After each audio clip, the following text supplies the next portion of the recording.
Hello there, welcome to Talking Balearics with me, Martin Makepeace, in a very warm and sunny Ibiza today. And me, Richie Pryor, likewise, in a warm and sunny Mallorca. How are you, Bart? It's all changed, Rich, isn't it? I go away for a week, I come back, and it's lovely and warm, isn't it? I mean, it's amazing how things change so quickly around here. It changes even more than your fashion sense, Rich, to be fair. Oh, marvellous. Well, listen, just let it be known that obviously, yes, it was you that missed out last week because you were gallivanting off doing, I don't know what you were doing last week. Were you skiing again, were you? I was skiing, yeah, it was our annual boys' ski trip last week, Rich. We went to Val d'Isère, I've got to say, what a place, Rich. What a place.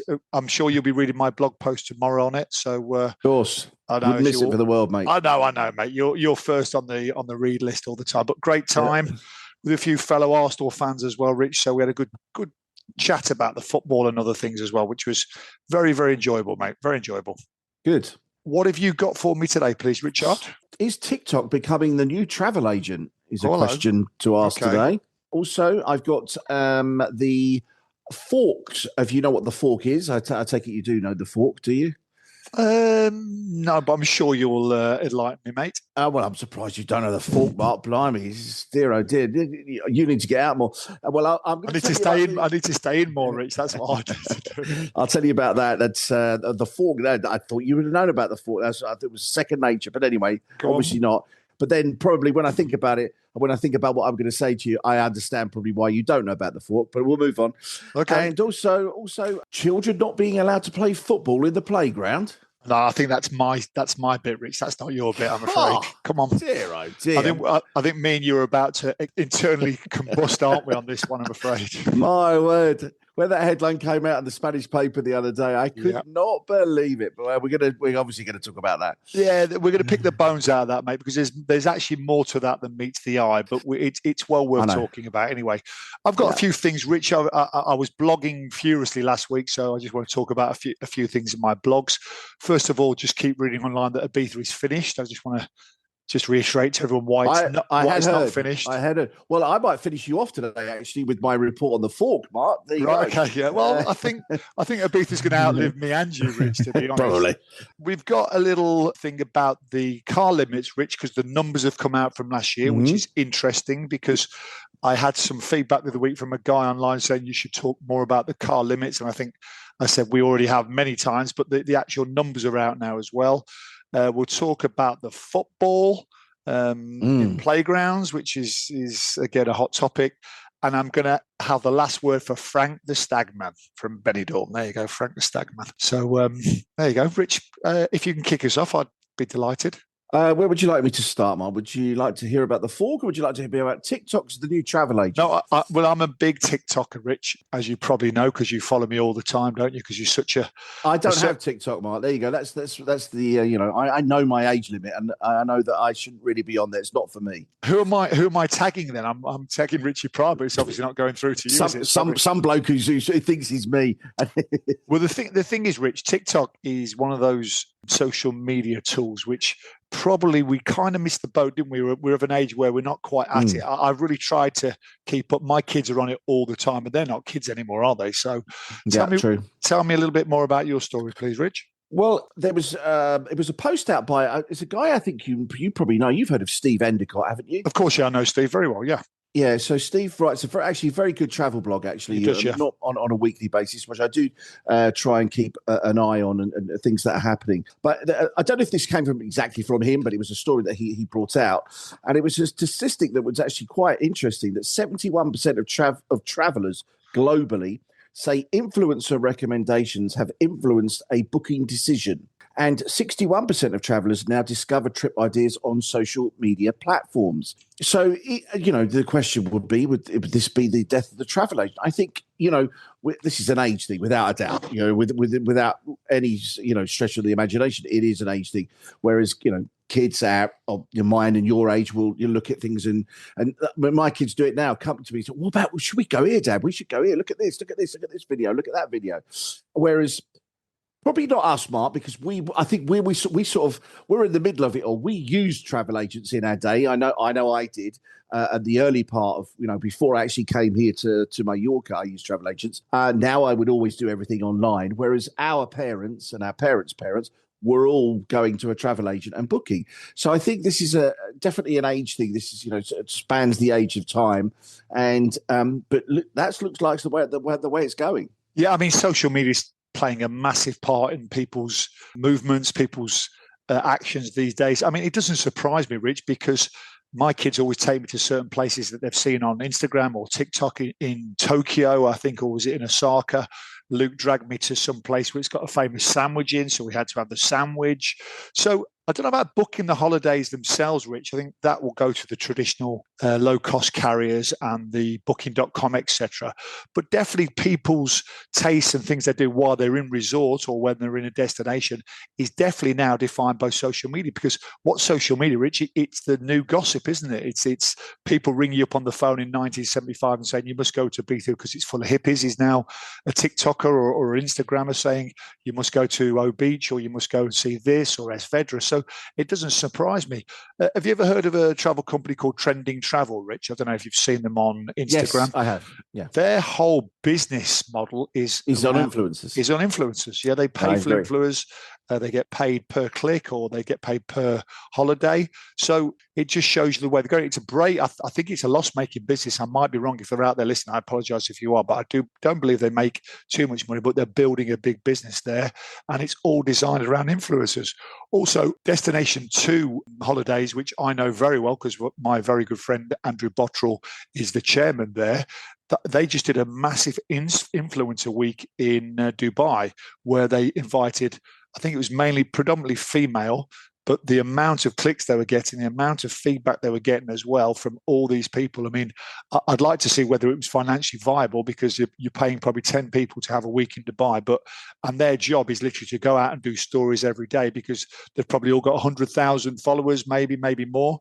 So you're actually pitching to 1 million people a day, Rich. Just imagine that 1 million people per day are looking at your stories. And what you need a pickup of what, 5-6%, don't you, out of that, or 1% even? Sorry. Even that, yeah. 0.5%. And yeah. I mean, social media is something I know a little bit about, Rich, as you know. We were first to Facebook in 2007, I think. Then came Twitter, which is formed by the wayside. Then it's Instagram and Snapchat, and now it's TikTok. So it's a natural progression. Okay, let's move on. From influencers to cars. Now, a really interesting story came out in the press today. As you know, as we've spoken about, which I think is going to happen in Mallorca as well, Rich. So mark these words. It's happening in Formentera, which is the smallest of the the second smallest of the Balearic Islands, because we all know what the smallest island is, Rich, don't we? Cabrera. It is, mate. Cabrera is the smallest Balearic Island, but the second smallest is obviously Formentera. They bought this car limits in a few years ago. Ibiza introduced it last year. Now, they've come up with the figures, which are very interesting, to be honest. But what they said, basically, the biggest takeout I've got from these figures, Rich, is in the peak season when people are coming over, the average stay for a car on the island was 42 days, which that tells you all you need to know is that it's not holidaymakers bringing the cars over, Rich. It's workers and people who are living here. They're bringing the cars over. The bottom line is that 32,000 less cars were on the road in Ibiza last year than the previous year. So is it working? Yes, I think it probably is. Is it really enforced? I'm not convinced, Rich, because I don't hear any horror stories, but they do say there's 40,000 euros worth of fines out there for people who have brought their cars over illegally. And also what they've also said is they've raised over 200,000 euros in revenue from this €1 a day levy that they're charging cars. So I think it's here to stay, Rich. I think it could be enforced better. I think people don't really know about it. I think it's ibizacircular.es, all the information on there. I really applaud this initiative because it's something I think small islands have to get a handle on, because otherwise we just become one big traffic jam, don't we? You know yourself from the Mallorca traffic jams in the summer, and we know from over here as well. So limit the cars, but also enforce it and make sure it's fair and equal for everybody. But so far, so good. Where does the revenue go to? I would. That's a good question, Rich. It's always a good question. Where does it go to? I don't know. It doesn't quite say, but I think it goes into the coffers of the Conseil de Ibiza, which is our island government. So I think it can be spent locally. This is a local initiative. It's not a national initiative. So I presume all the money will go into local coffers and will be redistributed accordingly. But I'm not sure we'll ever know about that, Richie. No, but like the tourist tax, mate. It's the same old story. But anyway, so let me tell you about the Fork, Mark. You've not heard of the Fork. I'm really surprised. Yeah, go on. But my story might sort of enlighten you a little bit more. And maybe. Well, you always enlighten me, Rich, especially on a Saturday when you produce your blogs. I'm always enlightened. There you go. It's a leading restaurant booking app. Actually. Oh, I know the Fork. I know the Fork. Now, of course, I know the Fork. Now you're with us. I am with you. Yeah, go on, Rich. Go on, tell me. Well, listen, the Fork produced the top 100 list of Spain's most popular dining venues. Okay. Obviously, basically dominated by Madrid and Barcelona, of course. But interestingly enough, out of the top 100, there were a few restaurants in the Balearics that made it into the top 100, of which, and interestingly enough, actually, well, I'll come on to the, let me name a few. Japo in Santa Catalina in Palma was 12th on the list, which I think is the highest? Pretty good. Is that the highest? That's the highest ranked. Yes. Also included are Harajaku Gastro Sushi Restaurant, 21st. Daikia. Where's the sushi restaurant, Rich? Sorry, bud. These are all in Palma. Okay, mate. Sorry. Yeah. Yeah. Daikia, 30th on the list. Those three are all Japanese restaurants. Which, on the one hand is interesting. On the other hand, it's disappointing that you can't find a Mallorquin restaurant, in that top half. That would be a nice thing to see. Hungro Gastro Food Bar, 41st. That's in Palma. That is like a Mediterranean food restaurant. All sort of quite high end, quite minimalistic type of food. You know what I'm talking about. Yeah. Kaizen, another Japanese restaurant at 46th, also situated in Palma. Another couple here, Chico's Del Mar, which I've not heard of, and it's literally in Peguera, which is 10 minutes down the road from me. I must go and have a look at this. Well, place. Rich, you're not known for your culinary pursuits, are you, Rich? Let's face it. You're more of a burger and chips kind of guy, aren't you? No, I'm not the burger and chips kind, Mark, but I am quite loyal to the places that I go to quite a lot. Yeah. So that's a Mediterranean restaurant. And then another place called Espati de Monturi. Monturi is a place in the center of the island. That is 68th on the list. And then in Menorca, there's a place called Luca Saldent Gran. I don't know if you've heard of that Never place. Heard of that, no. Looks amazing. It's near Alior, if you know where Alior is in Menorca. That's 64th on the list. And it's part of a hotel, as what I've been told, having looked into it. So obviously, what I was looking for was any restaurants in Ibiza in the top 100, and I'm afraid not one makes it into the top 100, Mark. Bizarre, isn't it, Rich? Because especially Ibiza over the last 10 years have really gone up market with food and drink as well. So I'm surprised. I'm surprised Can Jondal is not on there. Casa Jondal, which is very highly regarded over here, which is on the beach next to Blue Marlin in Playa Jondal. Sorry. No, it might be because maybe because of the size of Ibiza. I think that's probably the only thing I can think of where you compare, obviously, Madrid and Barcelona and even Palma with the number of people that are traveling through it. Because obviously it's going to be done on the number of recommendations and everything else that get done. That's the only thing I can think of. Also, I'm wondering whether the Fork actually offers Ibiza, Rich. It might not. You never know because there's booking systems in different places. So I'm looking for excuses. One thing I think I'm comfortable saying is that Ibiza and food go together like hand in glove. They really do because we've got some amazing restaurants. So I'm slightly surprised at that, but I do think there'll be a reason why it's not on there. Well, we should look into that, actually, to be perfectly honest. I'm just wondering whether the Fork offer Ibiza, because if they do, I'd be surprised. It does. Right, okay. The Fork offers a wide selection of restaurants in Ibiza with booking options and special deals, often up to 50% off. Oh, wow. Places like the Core Ibiza Rooftop. Do you know that one? Yeah, I know that one. Yeah, Nico, you know Nico. Nico, that's the one that's in Callionger. They're actually sponsoring the cricket club this year, Nico are. So, nice. So it's good to give them a shout, isn't it? Yeah, there you go. Yeah. So yes, you are on there. Good. There, no, it doesn't surprise me, Rich. But I think the bottom line is that I'm comfortable that Ibiza's got some amazing culinary offerings, and I know Mallorca's got some, and it's great to see a Menorca restaurant on there as well. Every time I go to Menorca, I always have a great meal as well. So I don't think that's something that we should be worried about in the Balearics at all. And Formentera have some of the best beach restaurants in the world, bar none. So no, I agree with that. So we're okay, aren't we? Richie, when you were at school, when you were 8 or 9 years of age, what was your favourite thing to do in the playground? Mark, when I was at school at 8 or 9 years of age, my favourite thing to do at school at lunchtime was play a game of football. Exactly. Listen, nothing else. Don't give me anything. Don't give me double maths. Don't give me English literature. Don't give me physics. I am in that playground. I'm not even probably sometimes eating lunch. I'm just playing football, mate, for that hour and 10 minutes. Absolutely. Let's just give a bit of background. It made national news, didn't it, Rich? And it was from San Antonio. It originated in San Antonio, believe it or not. Okay. It was in a council meeting where Podemos, who are the left-wing party here in Spain, announced that they were looking to ban football from the playgrounds, or the patios as they're called in Spain, the patio, in all junior schools, which is between 3 over here and 11 years old.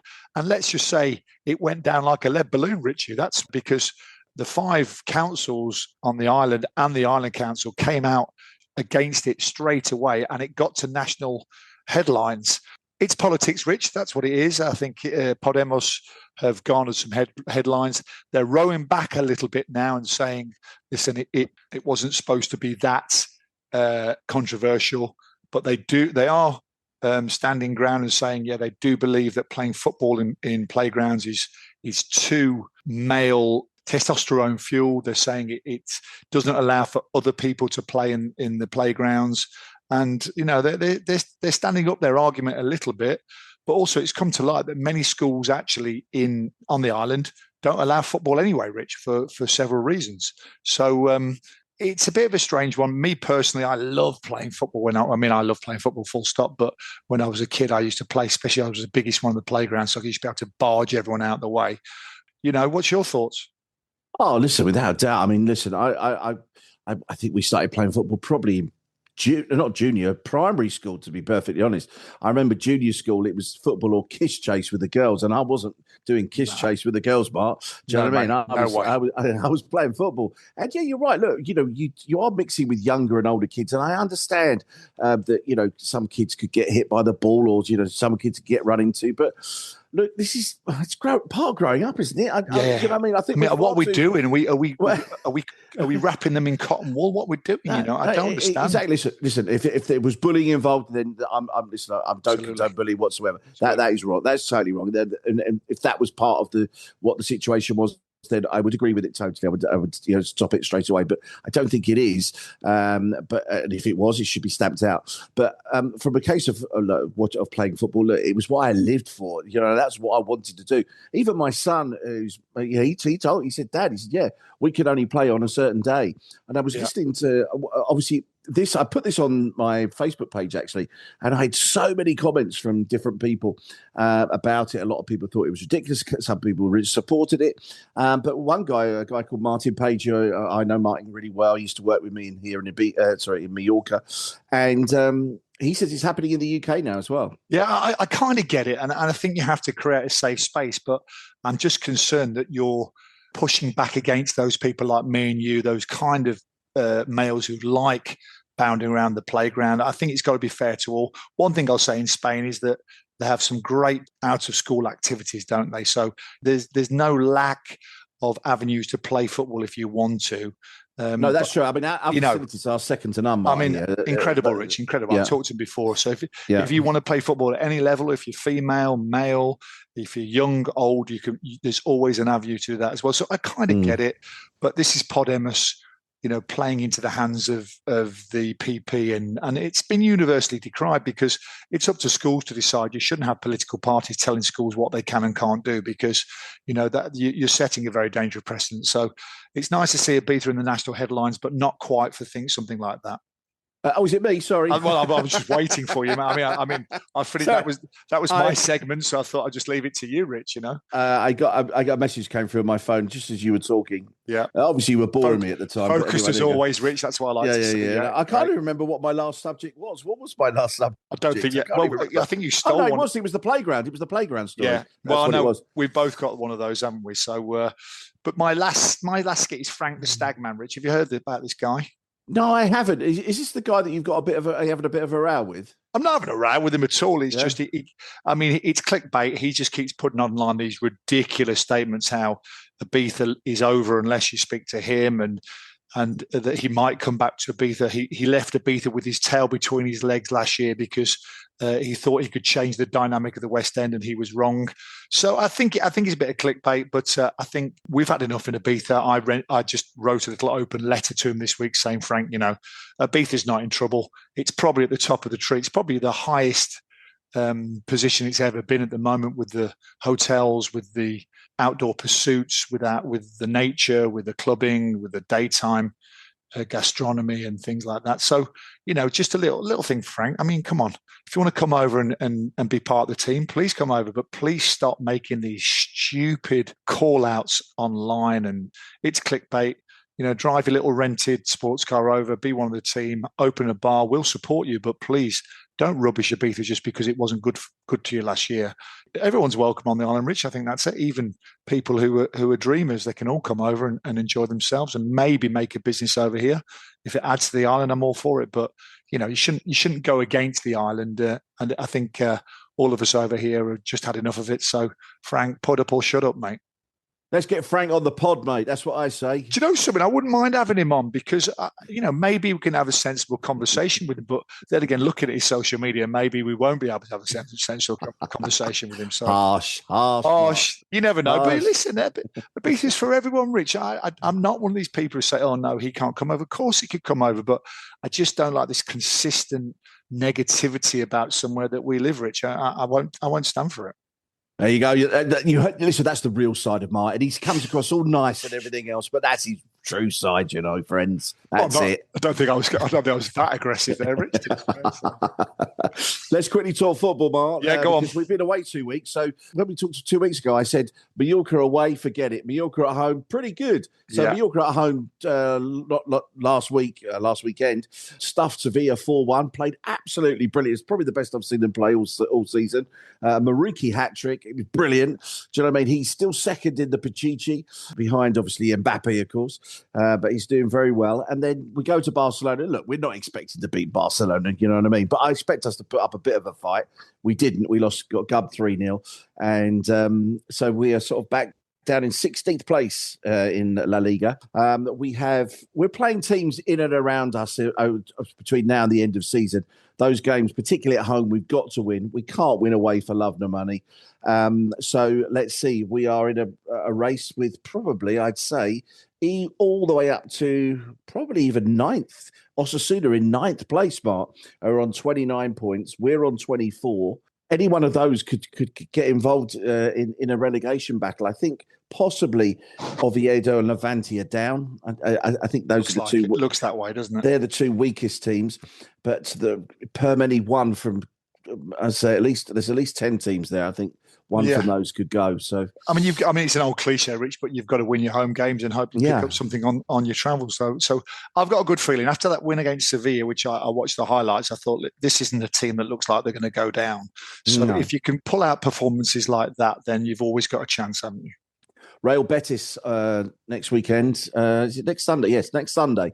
Real Betis at home. So that's not an easy one. Udu Ibiza lost to Betis B, I say 3-2. So, okay. Yeah, they're that league that Udu Ibiza are in is incredible, Rich, because you've literally got 6 or 7 points between relegation and playoffs. You really have. So it's up for grabs, put it that way. Talking of Udu Ibiza, Mark, my son's team are playing Udu Ibiza on the 1st of March. Right. Are you here or are you going away? I'll probably be away. So I think I'm away that weekend. But, are you? I think so, yeah. Well, no way. I've got a little surprise, which I'll tell you about later because I'm off on my travels again tomorrow, but it's a surprise where I'm going. So watch this space. Funny that. There you go, you see. Watch this space.